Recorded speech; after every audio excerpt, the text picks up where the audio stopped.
Hello everybody!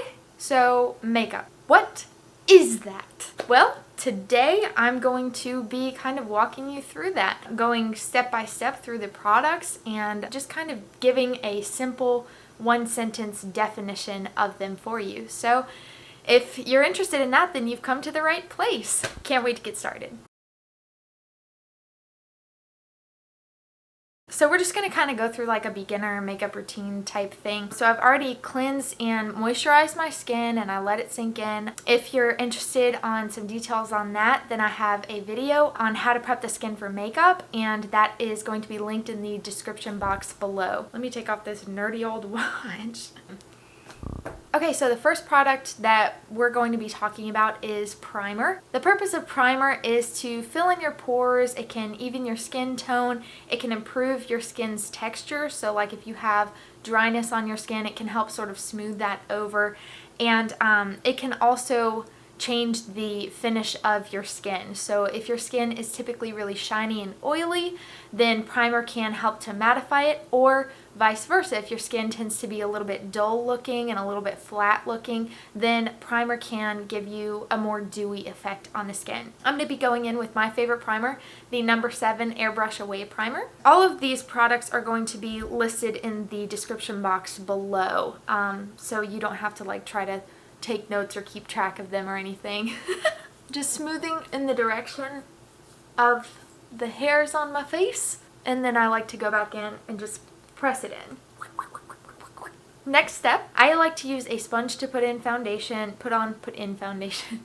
I'm just gonna put it like right in my skin. So I'm just gonna go and wet this real quick and squeeze it out, and I'll be right back. Alright, so the next step in our sort of regimen is foundation. The purpose of foundation is to provide some coverage on unwanted areas, and it evens out your whole skin tone. It keeps your skin from looking blotchy and uneven, basically. There's a lot of purposes of foundation. I'm shaking mine up because it's been sitting for a while. Ooh. I'm gonna go in with the Maybelline Fit Me Matte and Poreless Foundation. I am in the shade 118 Light Beige. Usually I like to go ahead and put this just on the back of my hand. I don't put like a whole lot. Ooh, it's about that much. Just enough. Just enough.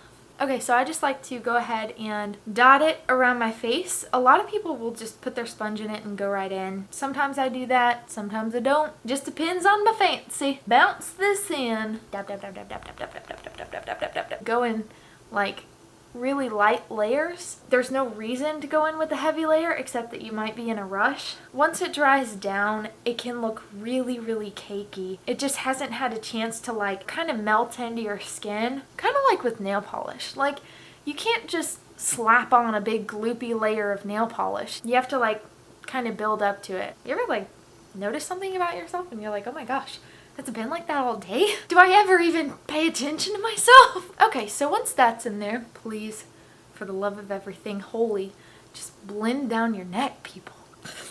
Don't give yourself a foundation beard. Just don't. Forgot to get in the little nostril there to stick my sponge right up in there, you know what I'm saying? Alrighty, our next step, concealer. Okay, so concealer is like foundation, but more. It's more concentrated coverage in a smaller area that just needs a little more TLC, you know what I'm saying? So I like to use the Maybelline Fit Me Concealer. It goes right along in that same line as the foundation. I have the two shades, 15 Fair and 10 Light. The reason why I have two shades is one of them matches my skin tone and one of them is nice for like highlighting. The two tools that I really like to use to apply this are, you know, your foundation sponge. You can use the same one or you can use a different one. Ooh, actually, sometimes they even have these little bitty baby ones. Can't handle small stuff. And then I like to use this little tiny, little bitty brush. This is an eyeliner brush. It's an angled eyeliner brush from e.l.f. But it's got like 4 hairs on it. So that's why it's so great for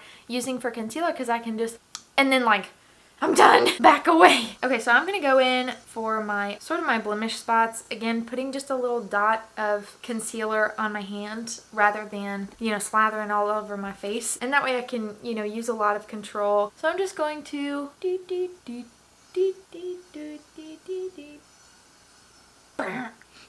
okay, we've done enough. Sometimes you might notice that your brush doesn't blend out the edges super evenly, so you may want to just go ahead and go in with just the very tip of a sponge. Work with what I got. Pretty good! Pretty good. If you would like a tutorial on how to do under eye concealers, please comment down below. If those are spider veins, then that spider must be like Shelob from friggin' Mordor. Do you like the old lady alien face that I make when I'm blending out something on my eyes? Next, we are going to get into some eye primer. Okay, so what does eyeshadow primer do? It provides some extra coverage for your eyelids, and it helps create a tacky base and helps your shadows to adhere to your lids and pop a little bit more. So I'm using the eyeshadow primer from Milani. It's in this little silver tube. I'm going to show you how much I use. Literally that much. It's like a half of a pea-sized amount. It's like a, what's smaller than a pea? It's like a... Alright, now we have gotten that pasted on, we are going to move on into powder. The purpose of powder is to keep your makeup from moving around throughout the day, and it keeps your natural oils and sweat and whatever else from penetrating through. I'm using the No. 7 Perfect Light Translucent Loose Powder.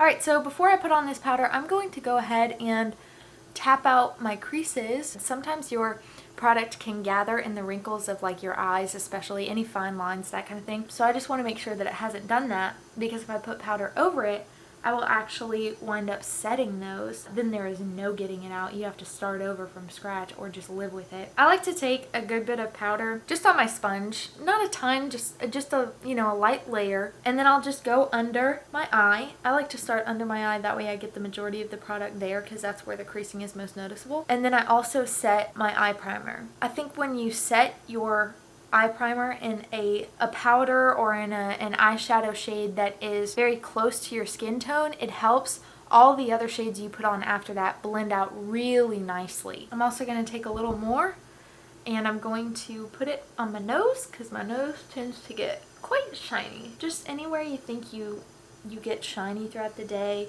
I would recommend in your more porous areas to just go ahead and press it in a little bit more, because that's going to make it look very smooth. I mean, you see that nose? No, because it's smooth.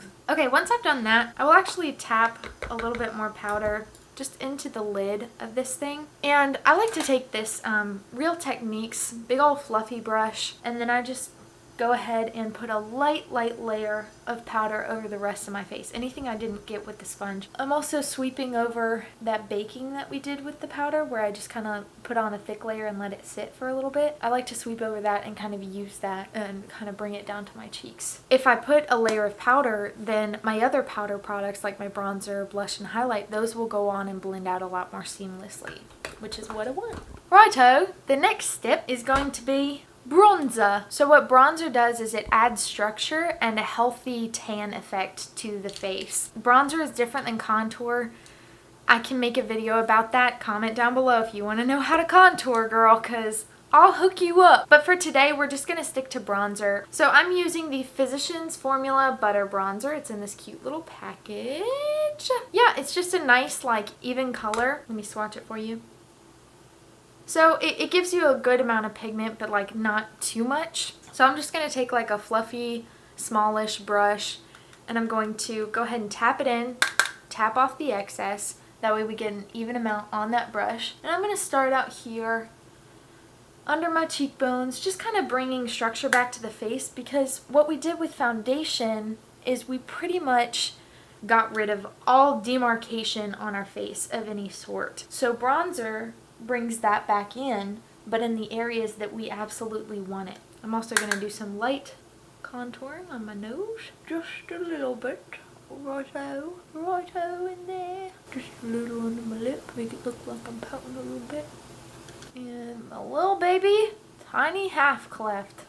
Okay, so the next step is highlight. Highlight, I mean, it lightens the high points of the face. Basically, Gold star principle of makeup here. Light brings things forward and darkness pushes things back. It makes things recede. When you put highlight on a certain area, it's causing that to come forward. So you want to be very careful about where you place this. So highlight is the one step in makeup that I am honestly afraid of.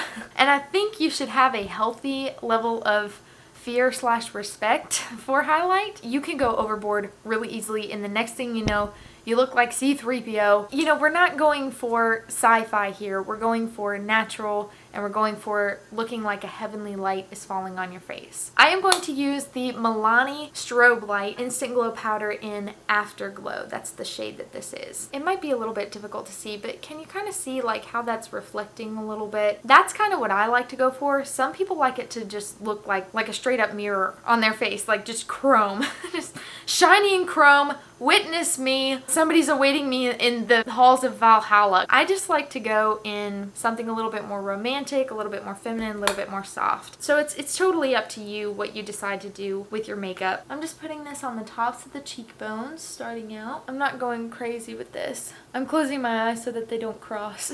Now some people will also take this and highlight in the middle of their forehead or their chin. That to me, those are the areas that get greasy for me.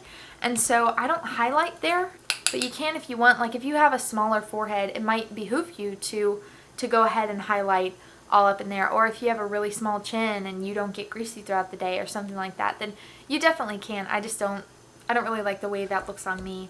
I'm going to take a little bit of that. I'm taking it on a bit smaller, denser brush, and I'm going to focus this. I'm going to focus this right on the middle of my nose, kind of the bridge of my nose, and I'm just bringing it down a little bit. And this is kind of helping to thin my nose a little bit and helps to lengthen it. I think it makes my nose look a little bit more elegant rather than just cute. I want both, people, both. I don't go too crazy with highlights. Some people are like going like full Rudolph. I also like to highlight the Cupid's bow a lot. This is probably, honestly, that's my favorite place to highlight on the entire face.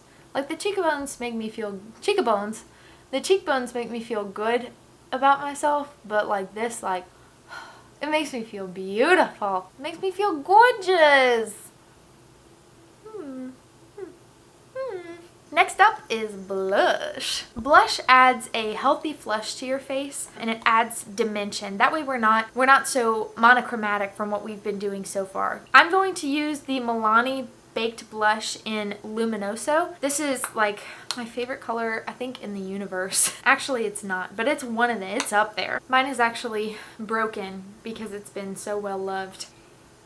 This is kind of the shade that she gives you with full pigmentation. You could literally just use this as your eyeshadow and like you're good to go. I'm going to use this sort of fanny fluffy brush. This fanny brush, you know, the one that I rub my butt with. I'm going to kind of tap it in and then I tap off the excess. If you were here, you would see a giant cloud of dust come out of that just now.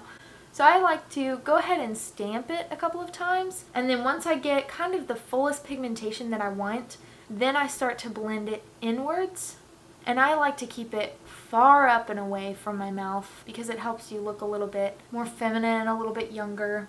And then I like to sweep it until it almost reaches to the hairline. And I'm blending in circular motions so that it doesn't wind up looking like just a stripe of pink on my face. Long live the Conch Republic.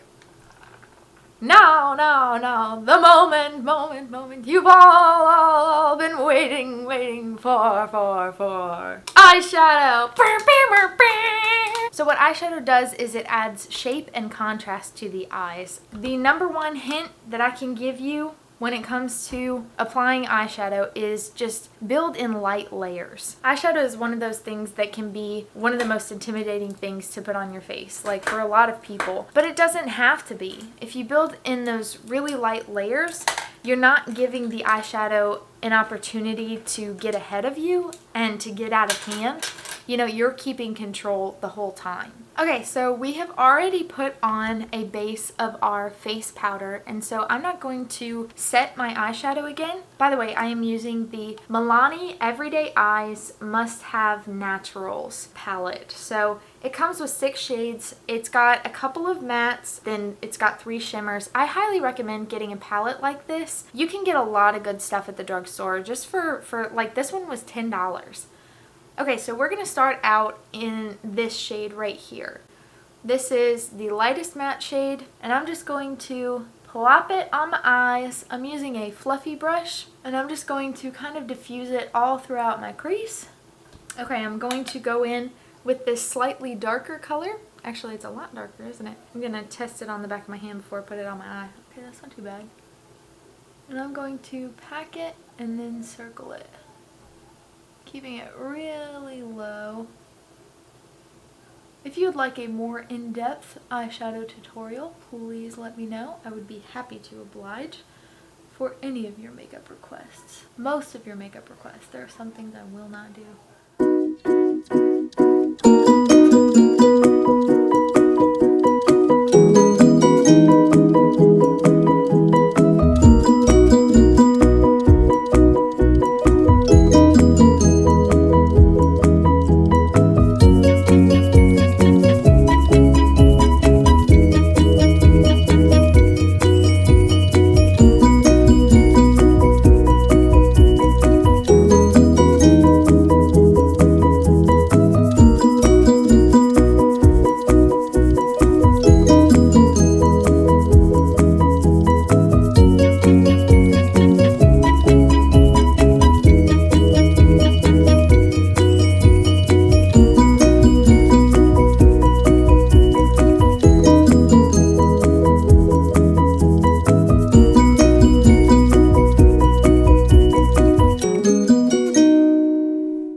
We interrupt your regularly scheduled programming to announce this is the part of the video when I would usually do my brows, but I'm not going to because I posted a brow video yesterday and you can check that out, girl. That is going to be linked in the description box below. Okay, next up we are going to set the face. Setting spray acts like a top coat. It can change the finish of your makeup. It can help the makeup adhere to It can help the makeup to adhere to your skin better, and that makes it look more natural because it kind of helps it almost like melt into the skin, and it causes the makeup to last longer and transfer or wear off slower. So it's a butt kick. It's definitely a game changer though. I like to use the Flower Beauty Seal the Deal Long Lasting Setting Spray. I like the matte finish, but they do have a dewy option. Because I'm extra. And now, while we are waiting for that to dry down completely, I am going to go ahead and line my lips. What lip liner does is it creates a matte, even base for your lipstick. Again, gold star principle of makeup, matte equals longer lasting. So that's why I recommend a matte lip liner. This is the NYX Suede Matte Lip Liner, and it is in the shade Stockholm. If you like, I could do a tutorial on how to line your lips. You control my channel. Sort of. Alrighty, so I went ahead and filled in my entire lip because again, it's that base for your makeup. Sometimes your lip liner can stain your lips a little bit more than your lipstick does, so it's gonna cause your color to last for a lot longer. I also like to use a lip liner that is a shade or two deeper than the lipstick I'm gonna be wearing. It helps add a little bit of dimension to the lips. Just a little tip for you there. Next up, we have one of my favorite steps, one of the most iconic steps of makeup, lipstick. Lipstick evens your lip color. It can add color to your lips, depending on what shade you choose. And it changes the finish and draws attention to your lips. I usually like to go with a very traditional lipstick, but every once in a while I'll change it up. Today we are going to be using the Rimmel London Moisture Renew lipstick in the shade 705 Let's Get Naked. Some of these shade names are just... Alrighty ladies, next step is mascara. Mascara lengthens, thickens, and darkens the lashes, and so it helps to draw attention to the eyes and dramatize them a little bit more. Basically, we're just adding more contrast. It can lift them, it can make your eyes look more awake, it can do all sorts of stuff. Today I'm going to use the L'Oreal Voluminous Lash Paradise. This is one of my favorite mascaras from the drugstore. Highly recommend. I do not recommend curling your lashes after you put on mascara because once you've put on the mascara, your lashes are kind of crunchy. It's like if you were to try to curl your hair after putting on hair gel. It takes me like 5 million years to put on mascara. I love when Aaron's waiting on me and I'm like, oh, I've only got mascara. And he's like, okay. And he like stands there and I'm like, it's gonna be longer than that, dude. 5 minutes later. Ooh, girl, yes. There's the drama. I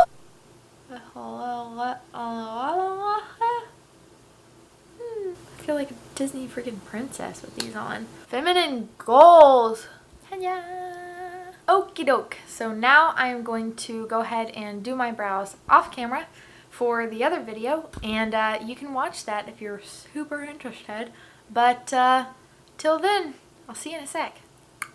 So I went ahead and did my brows off camera for my other tutorial. If you would like to see that, it is going to be in the description box below. Gonna take you down, gonna take you down, gonna take you all the way down. But I wanted to just kind of give you a little quick definition of different brow products. So there's 4 different types generally. There's a brow gel, works just like a hair gel. Sometimes it's called a brow mascara. They can be tinted or they can be clear. There is a pencil version, sort of like this guy from e.l.f. This is my favorite one. And a brow pencil helps you fill in the brows with really natural looking hair-like strokes. There are also pomades. Now pomades usually come in like a little pot, and they'll usually come with like an angled brush or something along those lines with maybe like a spoolie like this on the end. So the angled brush you use to fill it in, and then the spool you use to brush out any excess product and make it look a little bit more natural. And then there's also a powder, and those usually will come in a sort of little palette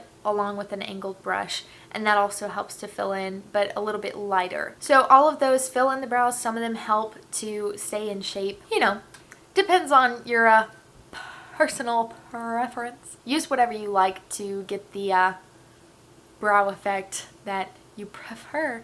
So that is it for this little product type rundown. If you would like more detailed videos on any of these steps, or if you would like to see another type of video, please comment down below. I will read your comments and take that into consideration when making my next video, what my subscribers are into seeing. So if you would like, go ahead and leave me a thumbs up. That helps support my channel. And you can also subscribe. Click that little subscribe button. It's totally free, and that will help YouTube know that you want to see more of my videos. Thank you again so much for watching, liking, commenting. Thank you for all of your support, and you will see me again this weekend. Have a great one, guys. Okay, bye. Oh my gosh. I just realized I have had lipstick on my teeth for like the last 15-20 minutes. Forgive me.